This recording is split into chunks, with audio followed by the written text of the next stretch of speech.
¿Qué tal? Buenas noches a toda la comunidad de Radiográfica, buenas noches a toda la Patria Grande. Estamos una vez más haciendo patria y promoviendo la cultura malvinera. Y en ese sentido, en esta noche tenemos un programa bastante movido, con muchísimo contenido geopolítico.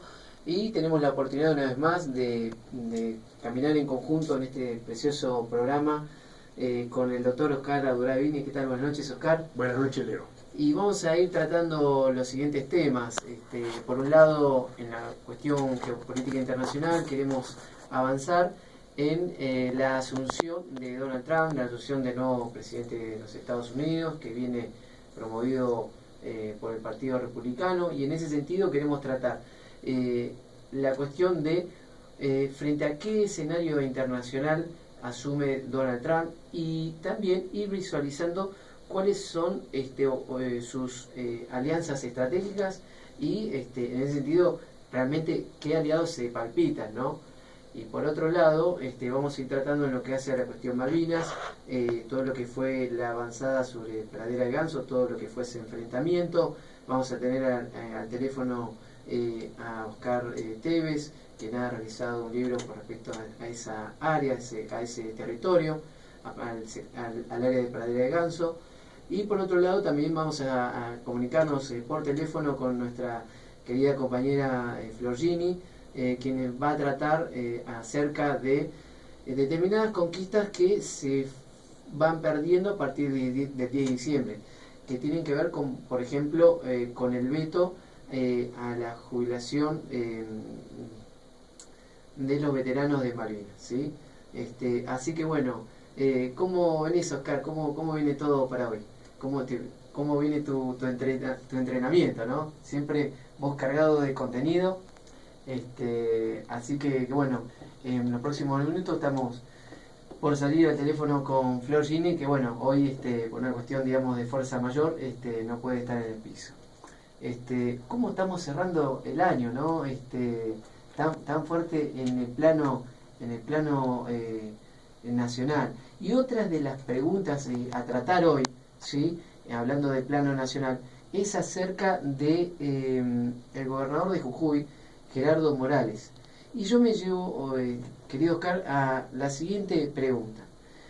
Digo lo siguiente: vamos a imaginarnos que, en mi caso, no me interesa si Milagros Salas es culpable o no es culpable, si tiene que estar presa o no tiene que estar presa, ¿no? Me voy con esa situación y me voy a la siguiente pregunta que le hago a los oyentes.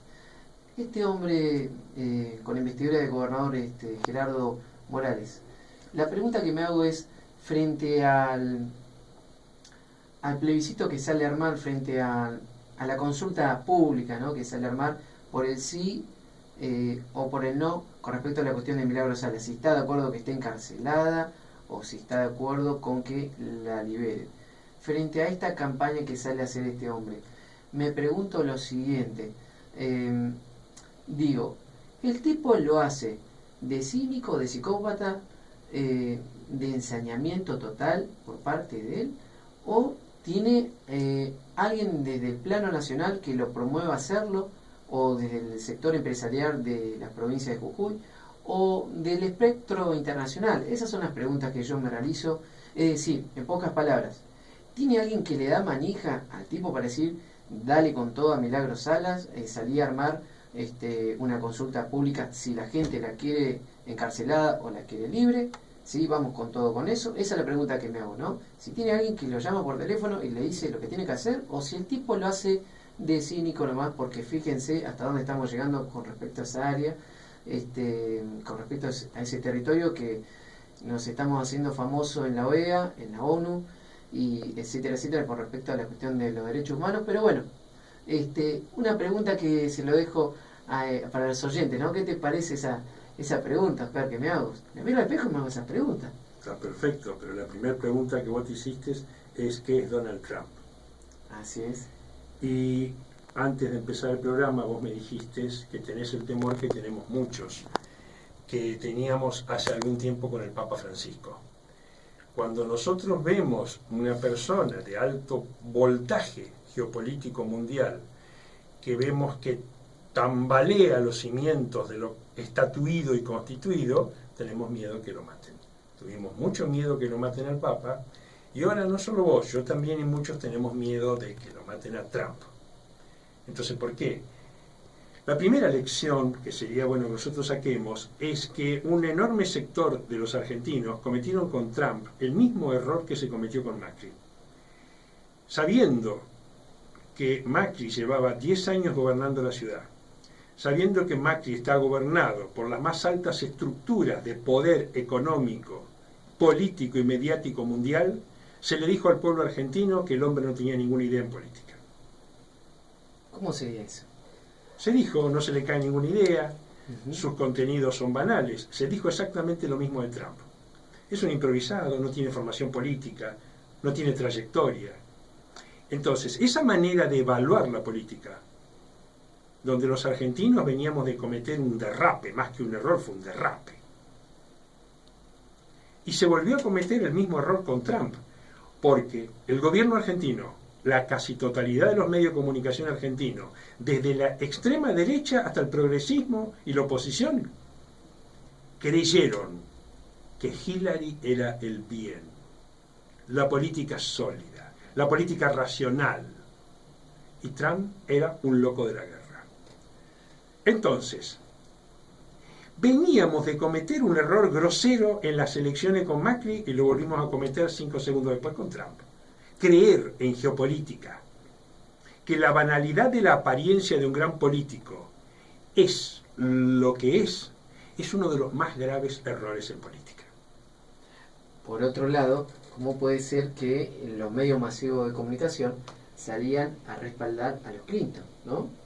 Allá ahí hay que hacerse una serie de preguntas también, porque al salir a respaldar a los Clinton, estaban saliendo a respaldar el sistema desarrollado para la creación de ISIS, etcétera, etcétera. Y en ese sentido, la intervención sobre Libia, por ejemplo, ¿no? Y esas son las preguntas que yo me hago también. La otra cuestión es, a veces tenemos la desesperación de entender la más alta política internacional leyendo un diario pueblerino argentino. Entonces eso nos condena al fracaso. Fue evidente en los últimos tramos de la elección norteamericana que yo recibía información calificada todo el tiempo de los analistas en geopolítica. Y eso es tremendo porque se paran en la vereda enfrente hasta de página 12 que estaban con los Clinton. Entonces, pero acá la información geopolítica de alto nivel que venía de Estados Unidos era no escuchada ni por el gobierno, ni por la oposición, ni por el progresismo. Entonces, el error gravísimo cometido por Macri en política lo volvemos a cometer con Trump. Eso debería darnos una señal muy importante de alerta sobre la manera en que estamos estudiando y actuando en la política grande, que es la política internacional. Por otro lado, en materia económica, digo lo siguiente: Trump se enfrenta a uno de los siguientes desarrollos que se están gestando a nivel internacional, como es la robotización de la industria, ¿no? Pero en principio no se le prestó atención, como no se le prestó atención a lo que le iba a pasar al pueblo argentino. Es así. ¿Por qué votó el pueblo argentino de una manera? Tampoco se le prestó atención a lo que iba a votar el pueblo norteamericano. Entonces no se entendió en base a qué el pueblo humilde norteamericano, las clases medias, grandes sectores de las Fuerzas Armadas, votaban a ese loco de la guerra. O nosotros estábamos analizando todo mal, o el pueblo norteamericano, las clases medias y las Fuerzas Armadas norteamericanas eran bobos, que es el mismo razonamiento que usamos con Macri. No, ellos no eran bobos, los bobos éramos nosotros, que sin tener la menor idea de las cosas, resistiéndonos a leer la información que venía de Estados Unidos, seguíamos apostando a la bella Hillary. A la Heidi. A la Heidi. Entonces, hubo datos de las últimas 3 o 4 semanas, que acá tampoco les prestaron atención, fue cuando el presidente Barack Obama con la mano derecha decía: yo soy demócrata, votemos a Hillary porque yo soy el bien y Hillary es el bien. Quien mandó al FBI a denunciar a Hillary fue el gobierno de los Estados Unidos. Era Obama el que mandó el FBI a decir y a hablar y a denunciar a Hillary por su connivencia con el ISIS. y a decir que Hillary, si llegaba a ganar, iba a tener un juicio de impeachment como el que tuvo su marido. Es decir, la estructura del más alto poder de los Estados Unidos nos estaba diciendo, ojo, que Trump será un loco de la guerra, pero el eje del mal es Hillary. Y aquí se seguía apostando que el eje del bien era Hillary. O sea que lo que vos me estás diciendo, y que le estás diciendo a los oyentes, es que el morocho negro, más blanco, es decir, Obama, salió a hacer campaña a Donald Trump. Indirectamente. Epa, ¿qué pasó ahí? Epa. Entonces, tampoco nos hemos animado a pensar que en el último tramo de la campaña, Cristina no hizo campaña a favor de Scioli. Toda la militancia te va a decir que en el último tramo, y esto me motivó algunas diferencias dolorosas con los compañeros, porque los compañeros se pusieron muy mal, diciendo, pero vamos a perder el trabajo, vamos a perder todo. Y entonces nadie se puso a pensar, ¿por qué Cristina hizo eso? Algunos que razonan apresurada y compulsivamente dijeron, no, bueno, lo que pasa que Cristina no le conviene que gane Scioli, quiere cuidar su lugar. Nadie pensó estratégicamente que Cristina quizás decidió que este proceso de 10 años necesitaba un punto de aparte. Es así.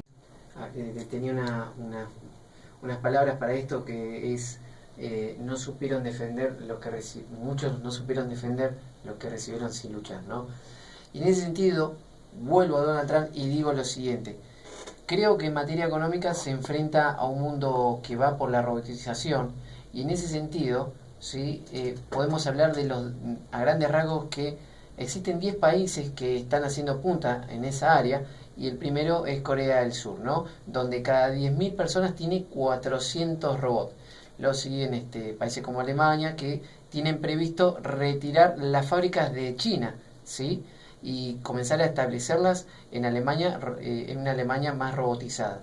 Y China anunció que para el año 2050 quiere estar en esos 10 países. Y me pregunto lo siguiente: ¿por qué vuelvo a Trump y digo, el tipo va a ir sacando sus fábricas, o la fábrica o los talleres, etcétera, que existen de Estados Unidos, y las empresas que existen de Estados Unidos, para promover un mayor mercado interno? ¿Se irá a ir cerrando ese cerco? ¿Iré retirando lo que te tendrías que preguntar de China? Es la cuestión primero del jardín de infantes, antes de ir a la universidad. Y es, porque es el ABC de cómo se entiende la política del imperio con la geopolítica. En el tramo de la campaña electoral, Hillary demonizaba a Rusia y Trump coqueteaba con Rusia. Justo estamos terminando la primera gran guerra de la multipolaridad, que es la guerra en Siria. Acaba de terminar la gran batalla que algunos dicen de Stalingrado. Y no hemos discutido suficientemente, porque lamento decir que tampoco estudiamos en serio. Vos estás hablando de enfrentamientos tecnológicos en el más alto nivel. En la guerra en Siria hubo una confrontación militar en el más alto nivel de la tecnología militar.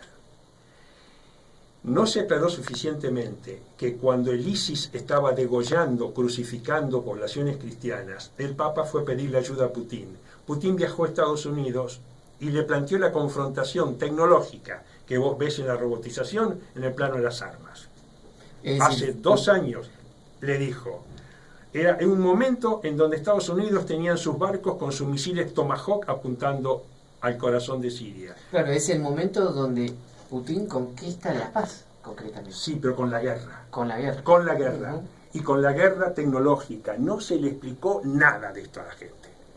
Entonces, Putin le fue a decir a Obama con sus generales, vos estás por lanzar tus misiles Tomahawk. Yo sé que tus misiles Tomahawk son subsónicos, son lentos, son viejos, porque vos te pasaste los últimos 10 años manipulando al mundo y yo invertí en tecnología militar, te aviso.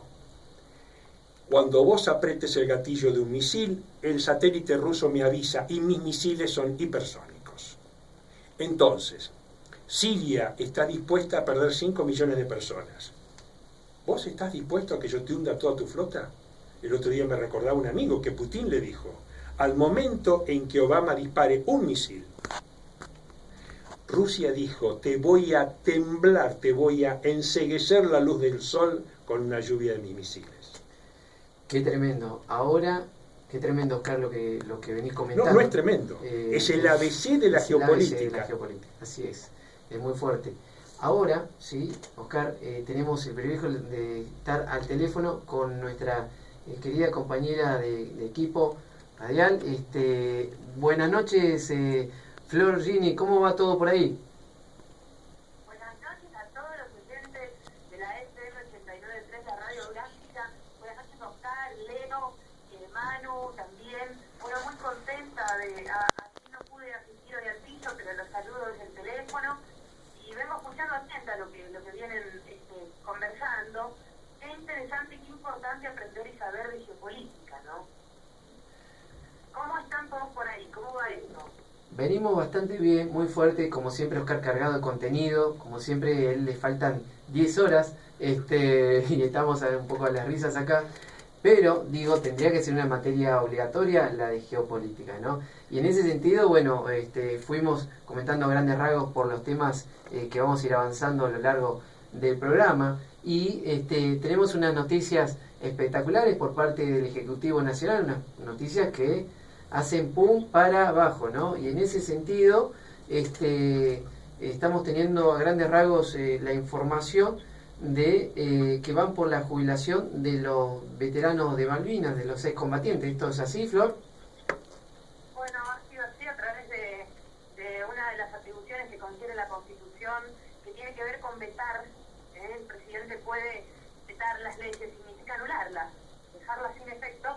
Bueno, estaría vetando el aumento jubilatorio para los veteranos de guerra. Y cómo todo tiene que ver con todo, ¿no? Porque hablando de geopolítica internacional y también nacional, las Islas Malvinas como punto de controversia, punto en donde no está en juego solamente un cachito de tierra como nos quieren hacer creer, sino que está en juego toda nuestra riqueza marítima, todos nuestros recursos naturales y sobre todo la Antártida Argentina hasta el Polo Sur. Esto es lo que se está discutiendo y se está, digamos, poniendo en una especie de tira y afloje, porque al día de hoy los ingleses ya están diciendo que a ellos les debería de pertenecer esa parte, porque ellos tienen presencia en las Islas Malvinas, en las Grandes y en la Cárcel del Sur hace más de 100 años, ¿no? Y como vamos a mencionar, el tratado internacional firmado por Argentina y Chile con respecto a la delimitación del territorio en cuanto a la Antártida chilena y la Antártida argentina vence en 2041. Estaríamos a la vuelta de la esquina. Entonces, en geopolítica, Oscar bien lo sabe, esto ya hoy está en discusión y hoy está en juego. Entonces, no es casualidad que las Islas Malvinas sigan ocupadas no por argentinos, sino por ingleses, y sobre todo tienen ahí la base de la OTAN, ¿no? Y la nacional haya decidido vetar el aumento, la jubilación de los veteranos, bueno, es una vergüenza, es un bochorno, pero no es más de lo que ya venimos viendo por parte de este gobierno a partir del 10 de diciembre, ¿no? Qué manera de perder conquistas sociales, políticas y económicas, ¿no? Y en ese sentido seguir avanzando en la desmalvinización. Pero por supuesto. Pero yo creo que nosotros en nosotros está la patria, y en ese sentido levantamos la bandera de Malvinas una vez más, a pesar de que la quieran bajar, levantamos la cultura malvinera y decimos lo siguiente: pronto va a volver un gobierno argentino, pronto vamos a volver a avanzar en la cuestión Malvinas como política de Estado, ¿sí? Pareciera que estos muchachos los rige el Parlamento británico, ¿no? Podríamos así decirlo. Sí, bueno, por supuesto que los que hoy están gobernando a los 40 millones de argentinos claramente no les interesa ni reivindicar a los soldados, a pesar de que los hayan llamado a desfilar este pasado 10 de julio, ¿no? Eso sí, hay que mencionarlo y aclararlo, pero sus decisiones de gobierno claramente tiran para atrás un montón de esfuerzo que hemos hecho en los últimos 12 años por parte de políticas de Estado en cuanto al reclamo por la soberanía de nuestras islas y sobre todo también en cuanto al reconocimiento y reivindicación de nuestros queridos veteranos de guerra, ¿no? Que aprovecho también para mandarles un fuerte abrazo desde acá, desde el teléfono, y como siempre les decimos a los oyentes que este es un programa dedicado también a levantar los testimonios, a que puedan todos los veteranos ser parte de este aire, que nos puedan contar cuáles eran sus posiciones, dónde estaban, cómo fueron sus historias. Así que, bueno, yo no les quiero robar más tiempo, gracias por el llamado y bueno, muy contenta de intervenir, aunque sea el teléfono, en este programa. Mando un saludo grande a todos los oyentes y animarlos a que no perdamos la fe, a que no perdamos la esperanza y a que sigamos más que nunca con nuestras convicciones luchando, porque creo que va a llegar el momento en que lo veamos hecho realidad, no solamente la recuperación de nuestras Islas Malvinas, sino el reconocimiento a todos los veteranos y bueno, en este camino que uno anhela y ansía para la construcción de una patria justa, libre y soberana, ¿no? Flor, una pregunta. ¿Tenés algún buen abogado que te defienda? Bueno, puedo llegar, sí. Bueno, porque te voy a mandar una carta documento. Ah, bueno, está bien. La carta documento va a decir que te intimo a la brevedad, en el término de 48 a 72 horas, que me entregues algún símbolo real de tu viaje a Malvinas, porque caso contrario te veré en los tribunales. No, bueno, trajimos, aunque no nos dejaron, porque quiero contarle a la audiencia que no te dejan ni llevar una piedra, es una ridiculez, pero más allá de que no te dejan, nosotros nos llevamos en los bolsillos, en los bolsos. ¿Y quién te aconsejó que traigas cosas? ¿Quién fue? Nuestros queridos veteranos, queridos veteranos que tenían todo pactado, ¿sabes cómo? Bueno, pero no te lo vas a atesorar todo vos sola. Yo necesito, aunque sea 5 centímetros cúbicos de tierra malvinera para hacer crecer plantas. Por supuesto, Oscar, y bueno, hicimos entrega hace unos días a nuestro operador parte del cableado, lo que fue el cableado de todo el sector de las comunicaciones. A Manu sí, claro. Todavía hoy en Malvinas siguen estando los cables, los tendidos de cables, ¿no? en el suelo, Okay. O 34 años después, así que bueno. Bueno, pero hablando en serio, lo de la carta documento es en serio, porque falta que vos y Leo nos terminen de participar, de hacernos sentir parte de ese viaje, de alguna forma bien concreta. Para mí tiene que ser un frasquito con un poco de turba. Sí, tenemos un pequeño frasquito con turba y también tenemos un compañero, un veterano, que él está también haciéndola crecer esa turba, así que pronto vamos a poder repartirla para los compatriotas que les interese, ¿no? Compañera, ese frasquito es innegociable. Y el combatiente que está en la producción Escuchame, fuera de la broma, vamos a hablar en serio de toda esta broma. Los símbolos son de una enorme importancia en la historia y en la geopolítica. Ustedes saben que en el convento de San Lorenzo había un árbol que se fue poniendo viejito y se hizo un trabajo enorme para preservar un retoño y a ese árbol. Entonces, la turba malvinera en Malvinas, por el clima, quizás no permita que crezcan plantitas. Pero en la Argentina, la tierra de Argentina más la turba malvinera, bien podría hacer crecer una plantita, que sería Argentina malvinera. Sería un puro símbolo, ustedes me entienden. Sí, tendría una especie de acá y de allá, ¿no? Es que eso es la Argentina, un poco de allá, un poco de acá, la empanada del norte comida en Buenos Aires, la turba de Malvinas alimentada y germinada con tierra porteña. Eso es la Argentina, un cacho de cada cosa, y que cada cacho de cada cosa nos permita hacer crecer un elemento nuevo, un arbolito, una semilla, lo que sea. Exactamente, o sea, coincido 100%, así que vamos por eso. Bueno, ya te va a llegar una carta documento. Bueno, sigue insistiendo. Un abrazo enorme para vos. A los dos y a toda la audiencia, muchas gracias. Dios quiere, estoy ahí en el piso el jueves que viene con todas las novedades. Bueno. Bien ahí, nosotros sabemos, Flor, que estás haciendo patria por algún lado del continente, y en ese sentido enviamos un fuerte abrazo a tu gente y decimos, por más veto que impongan este ejecutivo yanqui, nosotros vamos a florecer como la turba. Sí, vamos a florecer como la turba. Así que bueno, te enviamos un fuerte abrazo, Flor. Un abrazo, Leo, un abrazo, Oscar. Abrazo. Nos vemos el próximo jueves, si Dios quiere. Abrazo. Bueno, sí, pasaba entre nosotros la compañera Flor, siempre presente. Así que bueno, estuvimos hablando de un mundo que va hacia la robotización, pero en Argentina quieren ir hacia la primarización, es decir, quieren que volvamos a 1920, a la generación del 80, quieren volver al país agroexportador. Pero bueno, ahora nos vamos a una pequeña tanda, Oscar, así que bueno, vamos por más.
¿Qué tal? Buenas noches, una vez más estamos en el segundo bloque, en esto que es Vientos del Sur, un programa con fuerte contenido malvinero y con Malvinas Argentinas como columna vertebral, ¿no? En ese sentido tenemos un patriota que se encuentra al teléfono desde Coronel Suárez y que realizó un profundo avance en el revisionismo de lo que fue sucediendo en la batalla de Pradera del Ganso, y en ese sentido, bueno, realizó un abordaje personalmente, donde fue entrevistando cada uno de esos combatientes que estuvieron en ese conflicto, ¿no? Buenas noches, Oscar Tevez, ¿cómo está todo por ahí? Buenas noches, ¿qué tal? Todo muy bien por acá, con bastante calor y poca lluvia, ¿no? Y en ese sentido, hablando de lluvia, queremos hacerte una lluvia de preguntas, ¿no? Pero bueno, es tanto el contenido que bueno, vamos a ir de a poco, ¿no? Sabemos muy bien que hace un tiempo presentaste un libro con respecto a lo que sucedió en Pradera del Ganso, fuiste documentando algo muy interesante. Sabemos que no da abasto la venta de ese libro también. Ya queremos irlo presentando poco a poco acá en nuestro programa radial.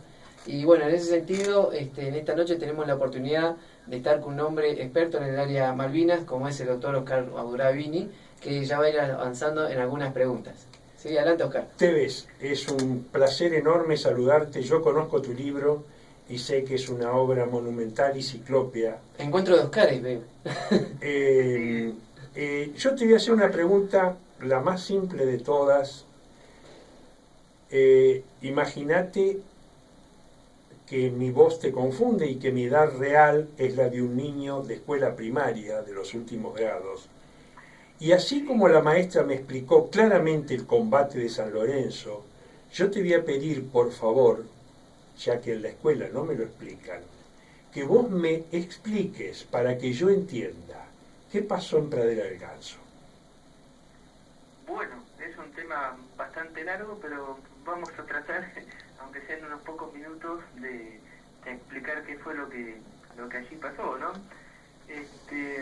Pradera del Ganso es una localidad que existe en la isla Soledad, Malvinas, que en realidad uno lo considera, yo pienso que es una estancia grande como las que solemos tener en algunas zonas de nuestro país, incluso acá cerca de mi ciudad, en Coronel Suárez, hay instancias de este tipo en donde hay importantes instalaciones de todo tipo, ¿no?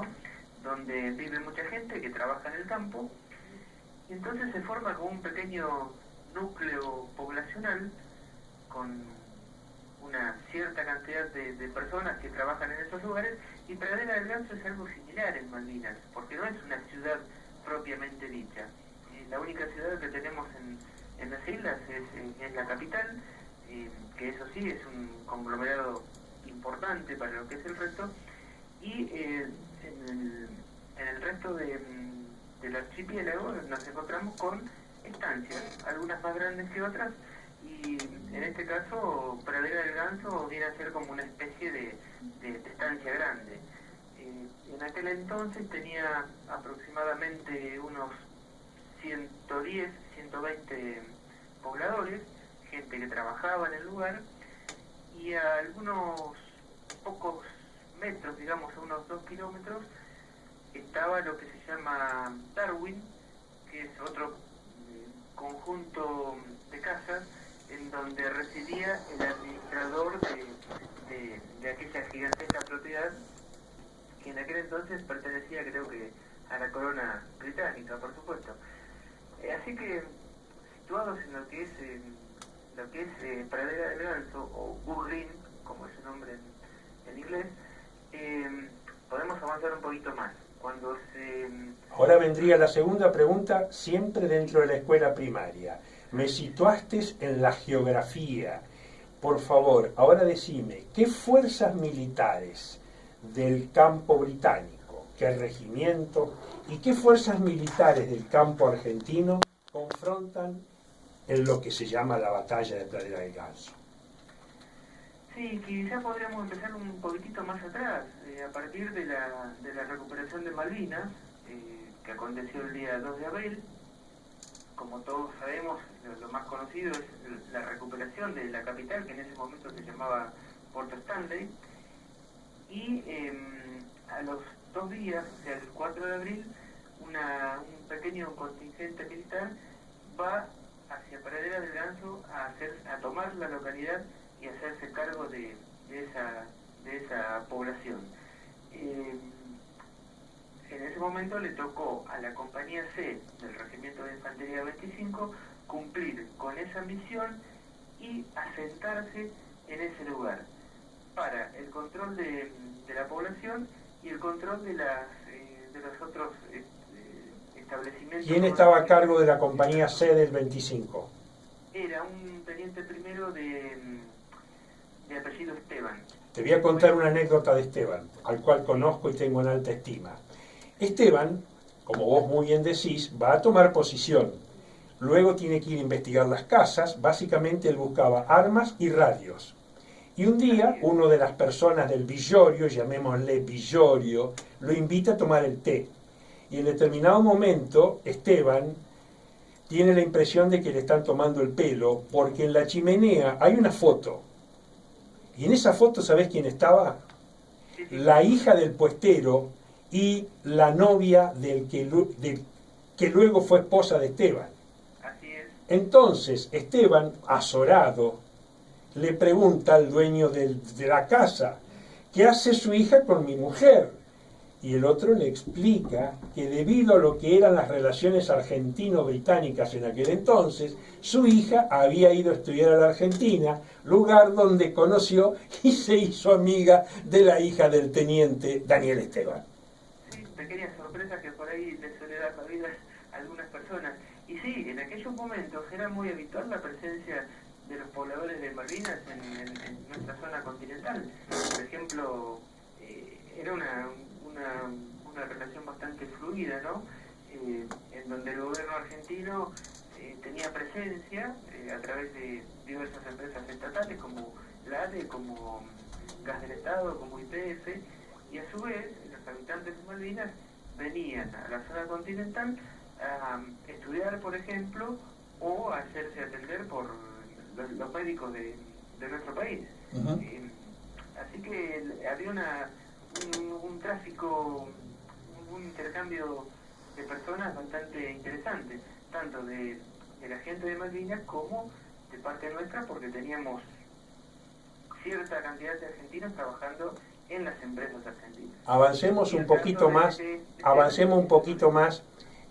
a ver si nos acercás a la confrontación. ¿Qué fuerzas confrontaron ahí? Sí, pero primero tenemos ahí a la compañía del Regimiento 25 que se hace cargo de la población. Días después, la Fuerza Aérea decide de aeródromo, digamos, alternativo al de Puerto Argentino. ¿Por qué? Porque la base aérea de Puerto Argentino estaba casi al borde del colapso por el gran movimiento que había de personas, de materiales, de todo tipo de equipamiento, y se suponía, y con lógica, que iba a ser uno de los o quizá el primer objetivo británico militar si se iniciara el conflicto. Recordamos, estamos hablando de principios y mediados de abril. Así que la Fuerza Aérea decide montar en las islas un aeródromo alternativo, especialmente para sus aviones de combate Pucará, y se elige, después de barajar diversas posibilidades, el aeródromo, la pista, el potrero de aterrizaje que había en Pradera del Ganso.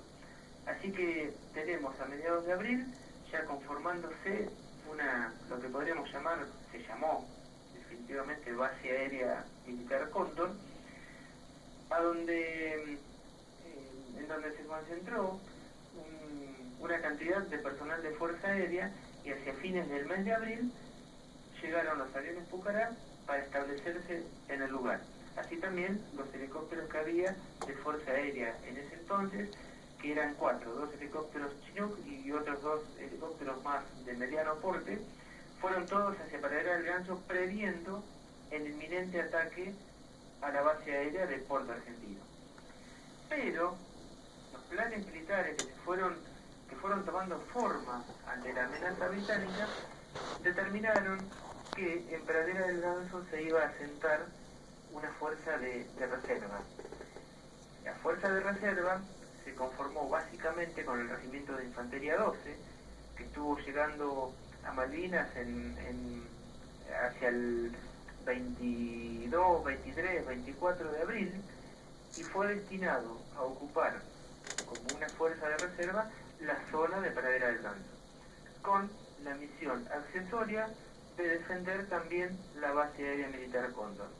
Así que hacia fines de abril tenemos en la zona de Pradera del Ganso un conglomerado de fuerzas militares que se denominó Fuerza de Tareas Mercedes, que estaba formada básicamente por el Regimiento de Infantería 12, no al completo porque una de sus compañías permanecía en Puerto Argentino y todavía no estaba completo en su orgánica en Pradera del Ganso, la compañía C del Regimiento de Infantería 25, una sección del Regimiento de Infantería 8, una sección de artillería antiaérea del Grupo Antiaéreo de Mar del Plata y personal de la Fuerza Aérea Argentina, que era el que tenía en funcionamiento la base aérea militar Cóndor.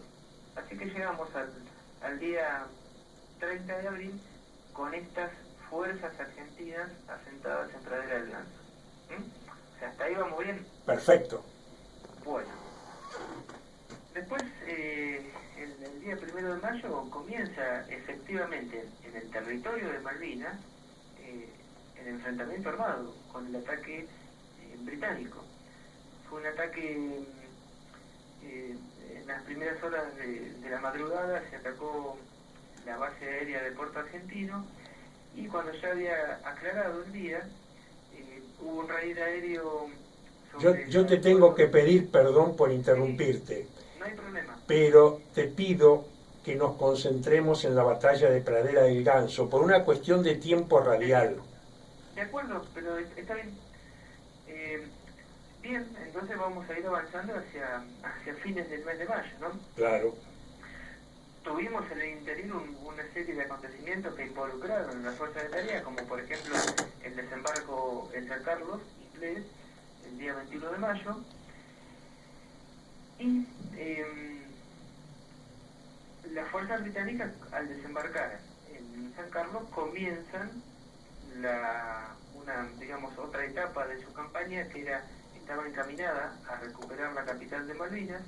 Entonces, la mayor parte de los británicos desembarcados comienzan a avanzar hacia Puerto Argentino, pero quedaba en un costado, digamos, a la retaguardia, quedaba la guarnición de Praderas del Ganso, por supuesto, que para algunos significaba un peligro que no debía ser dejado de lado.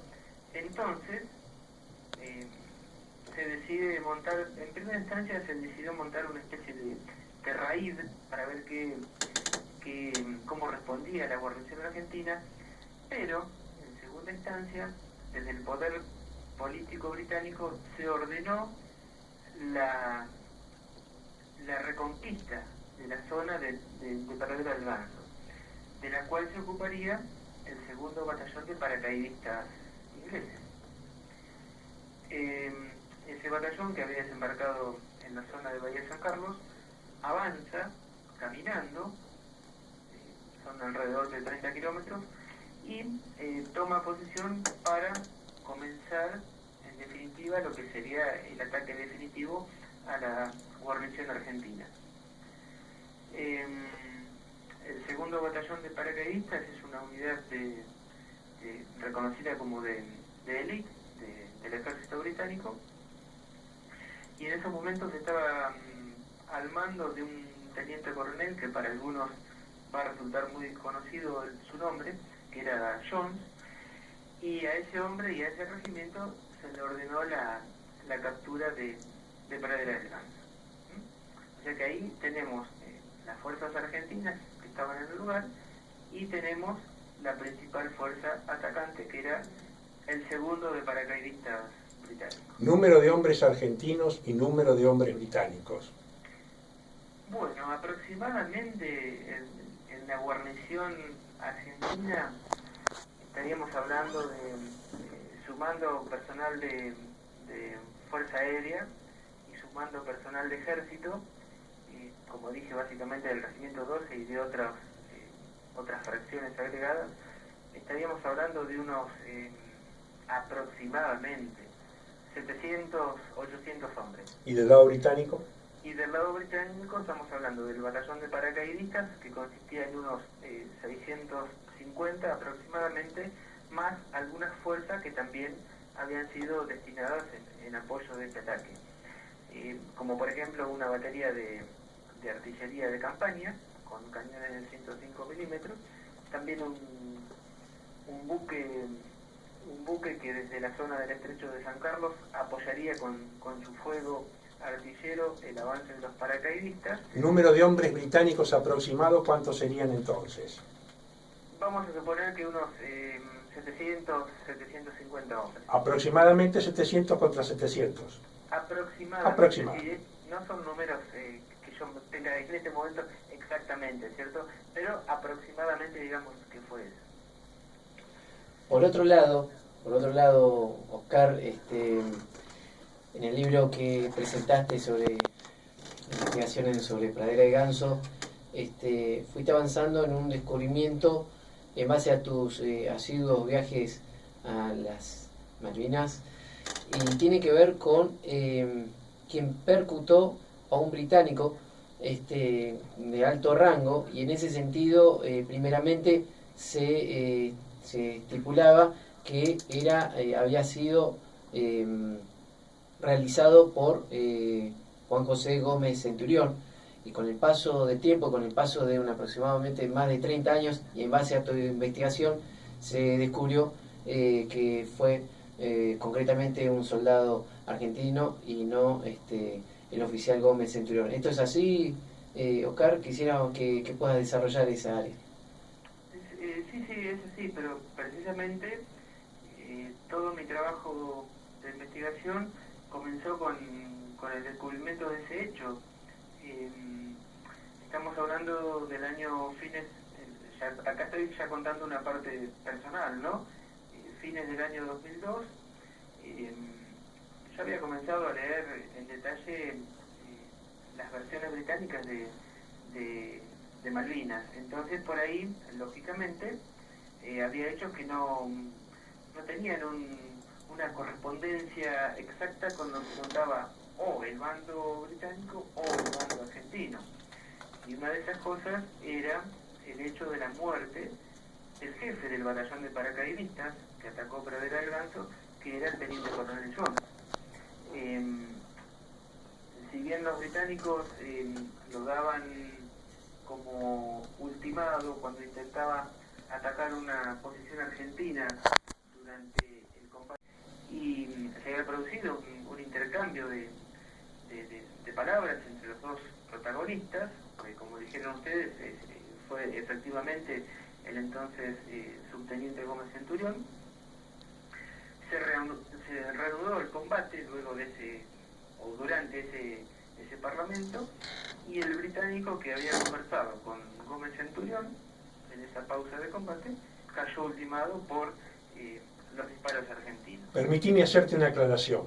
Sí. La versión que indica que al teniente coronel Herbert Jones lo mata Gómez Centurión es una versión que figura en el libro oficial de relatos de guerra del ejército argentino, libro que yo tengo desde principios de los años 80.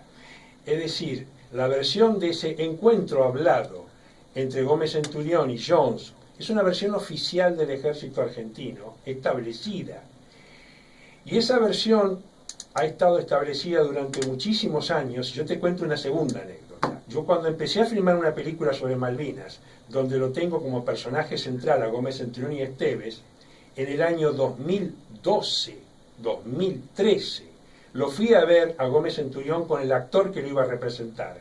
Y todavía en el 2013 y 14, Gómez Centurión no negaba ese hecho.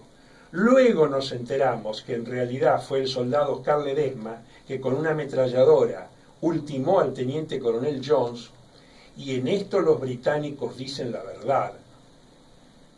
En la información británica que yo manejo, el teniente coronel Jones cometió un acto de error táctico militar, ya que se lanzó casi a pecho descubierto, por eso fue ultimado por un soldado, cuando técnicamente a él no le correspondía, por la importancia de su rango, atacar a pecho descubierto, sino coordinar desde una retaguardia segura a sus hombres. Entonces, me gustaría saber, porque yo la versión oficial de Gómez Centurión la tenía por los libros del ejército argentino. ¿Cómo llegaste vos a descubrir que la versión oficial no era correcta y quien había matado a Jones era un soldado común, Oscar Ledesma? Sí, es fácil de contar para mí porque, bueno, efectivamente sí estaba en la versión oficial de nuestro ejército, que había sido tomada y aún sigue siendo tomada por algunos autores que por ahí reproducen. A mí lo que no me... conociendo las versiones británicas y argentinas en detalle, evidentemente no había coincidencia porque se hablaba de lugares distintos y de formas distintas, ¿cierto? Entonces, cuando yo comencé a tener mayor conocimiento de lo que se contaba acerca de ese hecho en el bando británico, comencé a tener alguna especie de duda, porque yo siempre había creído lo otro, nuestra historia. Hasta que un día descubrí una fotografía en internet de donde estaba el monolito que recuerda el sitio exacto en donde cayó Jones, y bueno, ahí pensé que evidentemente el lugar que se describía en nuestra versión no era el mismo que aparecía en la fotografía. Y pensé que si bien de los británicos solemos tener un concepto bastante desconsiderado con respecto a muchas cosas, yo pensé que en este caso los británicos no iban a falsear la historia de uno de sus héroes, ¿no? De guerra. Mira, permitime que te diga una cosa. La falsificación de la historia es tanto argentina como británica. Por lo siguiente, Es verdad que los británicos no falsificaron el lugar, el locus de la muerte, pero durante 32 años ni los británicos ni los argentinos aclararon que el oficial de más alto rango británico caído en combate fue ultimado por un soldado y no por un oficial. En eso los británicos se callaron la boca y fueron conniventes con la mentirilla argentina. Yo he tratado de averiguar el porqué de la mentirilla argentina, porque no parece ser un error sino una mentirilla. Y parece que las Fuerzas Armadas Argentinas, porque este es uno de los hechos más relevantes de toda la guerra, en donde si bien la mentirilla la hace el ejército, el resto de las fuerzas participan con su silencio. Parece que resultó difícil al ejército argentino y a todas las Fuerzas Armadas aceptar que la mayor victoria individual en Malvinas no fue debida a un oficial, sino a un soldaducho común de 18 años. Esta es una hipótesis que a mí me ha ido convenciendo, no estoy seguro de lo que te digo, pero todas las fuerzas han sido participantes en esto. Por suerte, con el trabajo de los historiadores como vos y de los investigadores por todas partes, se supo la verdad. Pero hoy esta verdad, que es importantísima para la guerra, todavía es verdad patrimonio de un círculo chiquitito de eruditos. Y voy a decirte algo muy importante. Nosotros en este momento tenemos al mayor Gómez Centurión en un puesto importantísimo de gobierno, por no decir que es el veterano de Malvinas, con el cargo más alto en el gobierno, lo es. Y nos hubiera gustado, te digo que yo lo conozco personalmente y lo tengo en muy alta estima, a mí me hubiera gustado que quien hable del libro de Oscar Tevez y de estos hechos en los medios de comunicación hubiera sido el propio Gómez Centurión. Gómez Centurión y Oscar Ledesma son amigos. De alguna manera tampoco se lo ha ayudado a Oscar Ledesma a que diga claramente su verdad. Y me parece que estas son las cosas básicas de la guerra, de la ética de combate, que se merece el pueblo argentino que se sepan con claridad. Porque vos has hecho un trabajo monumental con tu obra. Es una obra que va a quedar para la historia. Pero falta que toda esta verdad básica de la historia se la podamos compartir al pueblo que fue parte de esa guerra. Sí, entiendo que en algún aspecto es así, por supuesto. Pero bueno, son cosas que se han ido dando y bueno, casualmente a mí me tocó en suerte ser la persona que pudiera llegar a hacer conocer la verdad de los hechos, ¿cierto? A mí también me causó un gran impacto conocer cómo había sido, me costó asimilar, porque si uno cree una cosa o piensa una cosa y de repente cambia, para mí me costó un tiempo asimilar lo que había llegado a descubrir, ¿no? Después, en cuanto al resto, no sé, yo pienso ¿Vos llegaste a entrevistar a Oscar Ledesma? Sí, por supuesto. Ah. He conversado con Oscar Ledesma, he conversado con Gómez Centurión.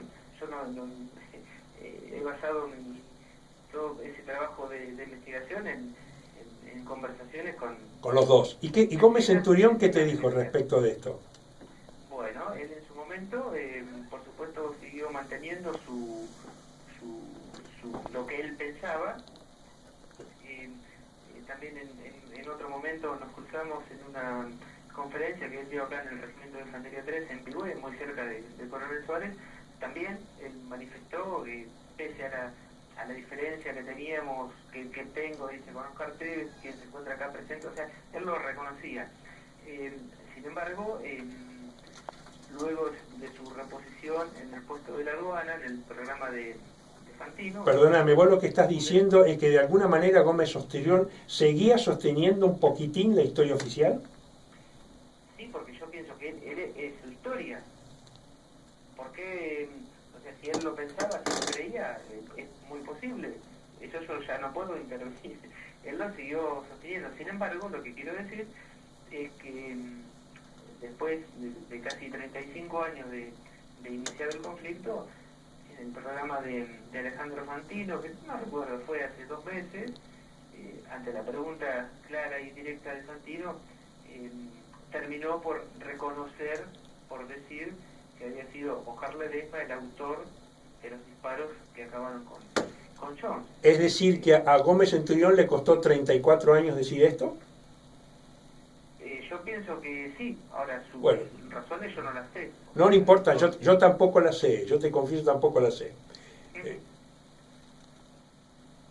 A mí me planteó un problema serio, vos me vas a entender, porque yo empecé a filmar una película sobre Malvinas y filmé toda una escena de ficción donde Gómez Centurión lo mata a Jones, y ahora tengo que decir con nuevas escenas que esa película de ficción en realidad es el sueño de Gómez Centurión, y tengo que armar una escena realística donde a Jones lo mata Oscar Ledesma.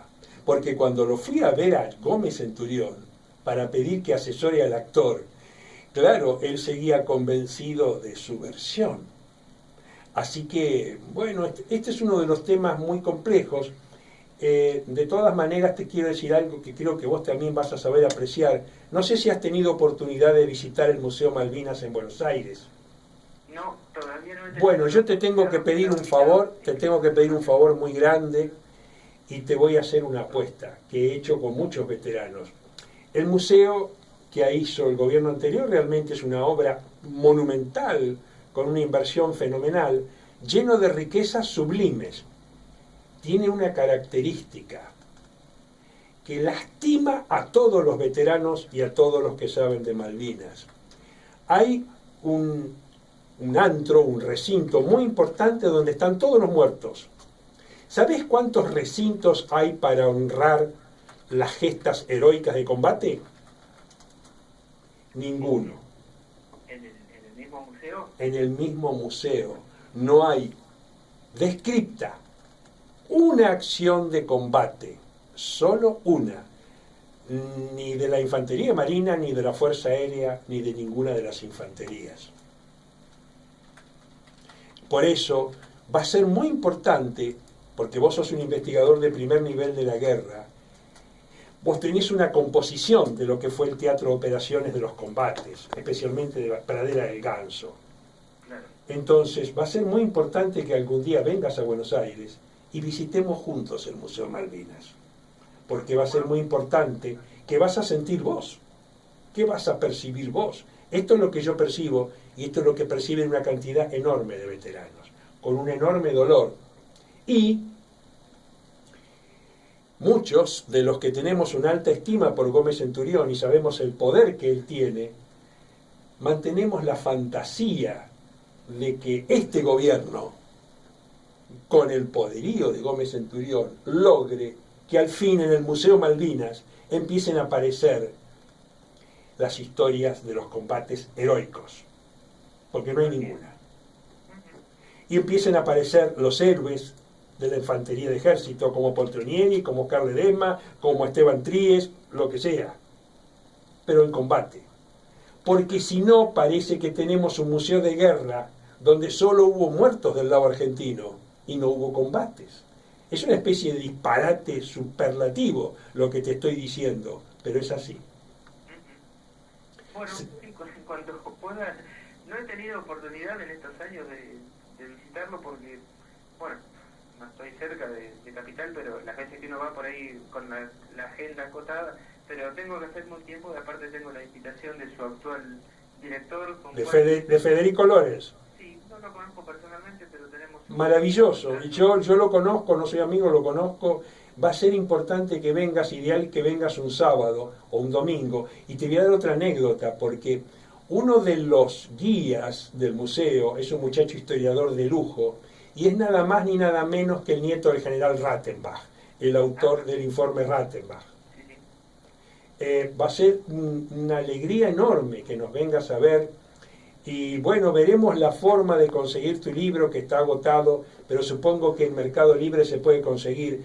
Yo tengo en muy alta estima a Juan de Sousa, que te tiene a vos en altísima estima por el trabajo que has hecho, y ojalá que cuando vengas a Buenos Aires nos avises y nos podamos juntar. Pero cómo no.